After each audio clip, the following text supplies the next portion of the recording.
dalam tulisan dia kat Facebook, dalam minda presiden ni, yang duk gelar UMNO ni sebagai satan bisu ni, datang daripada minda presiden ke. Minda tu apa? Ada kepala otak dia tu. Keluar ada kepala otak dia. Minda presiden. Dalam minda presiden pun dia pernah gelar PKI ini lawan Al-Quran. Kami teruklah kena dengan dia. Kalau kita lawan lah. Kita jawab balik. Lepas satu-satu dulu amanah. Macam tu juga dia kata amanah ni macam. Lari daripada perjuangan Islam. Daripada wadah, daripada parti PAS keluar. Ini orang yang terbuang. Sampai Nik Abdul tu marah dengan Nik Omar tu. Punya marah adik-beradik ni. Kan? Satu darah, sedara sedaging, satu mak, satu ayah. Satu mak, satu ayah. Sedara sedaging.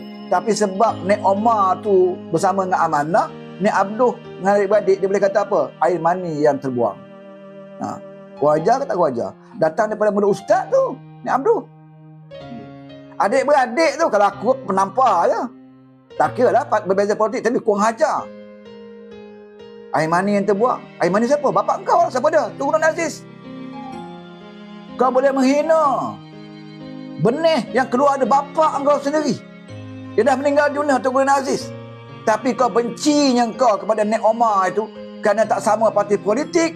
Kau boleh menghina benih daripada bapak kau. Ni politik apa ni? Walak dia kepada Haji Hadi tu lebih disayang kepada Haji Hadi tu, ya, lebih daripada dia sayang kepada bapak dia. Ani Abdul. Banyak ada.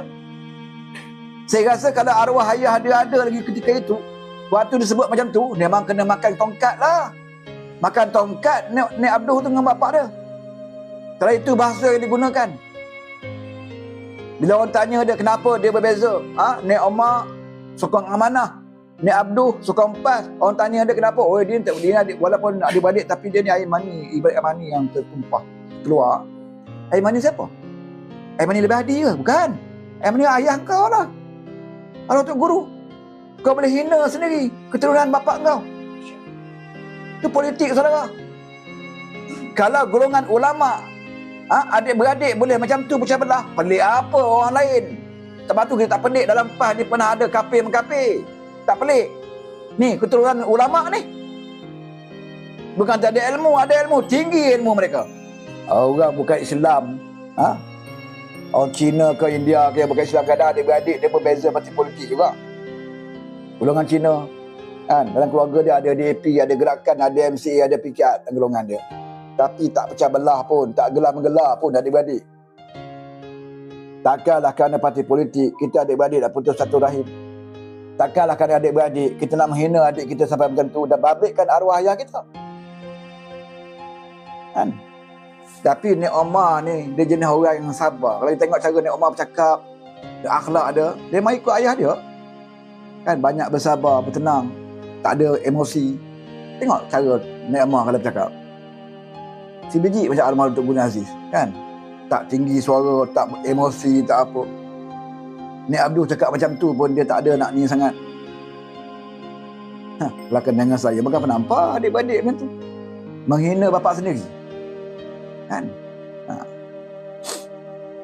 Tapi itu berlaku. Bayangkanlah, tak ada je arwah ayah dia. Masjid Pulau Melaka tu, selalunya Nik Omar bagi tazkirah. Kalau ayah dia tak sihat, Nik Omar lah bagi tazkirah kat situ. Ada kuliah subuh, hari Jumaat. Kuliah Jumaat kadang Nik Omar ambil alih. Dia mengajar kat situ. Lepas tu ayah dia sakit dulu. Lepas tu bila meninggal dia ayah dia, Nik Omar teruskan pengajian kat situ. Dihalau, saudara, tak bagi dah Nik Omar. Bagi kuliah hari Jumaat. Kaki tangan masjid tak benarkan dah. Dan Nik Abdul pun sama. Tak benarkan. Meninggal ya Allah Tun Nurul Aziz, macam tu dia buat kat Nik Omar. Pasal apa? Beza politik je pun. Tak bagi dah Nik Omar mengajar kat situ. Masa arwah tu tak sihat, dia bagi. Tak berani. Meninggal je arwah tu, terus halau Nik Omar. Tak boleh benarkan lagi bagi kuliah dekat Masjid Pulau Melaka tu. Ini perangai dia, saudara. Ini perangai bapak lebay ni. Sebab tu mereka gabunglah dengan bandar parti. Takkan lama, percayalah. Ini dengan bersatu ni pun. Sampai hari ni dah ni. Hari ni hari kedua dah Parlimen bersidang. Nak lantik pengerusi Parti Nasional pun tak boleh. Tak tahulah hari ni siapa ketua bangkang. Tapi kalau sembang, woi, Oh, kena sembang saudara. Apa buat ni? 4 lori. Mana pemimpin kamu? Siapa calon pada menteri kamu? Oh, Anwar Ibrahim tu kita ada 4 lori orang macam Anwar. Dalam PAS 4 lori orang macam Anwar. Sembang.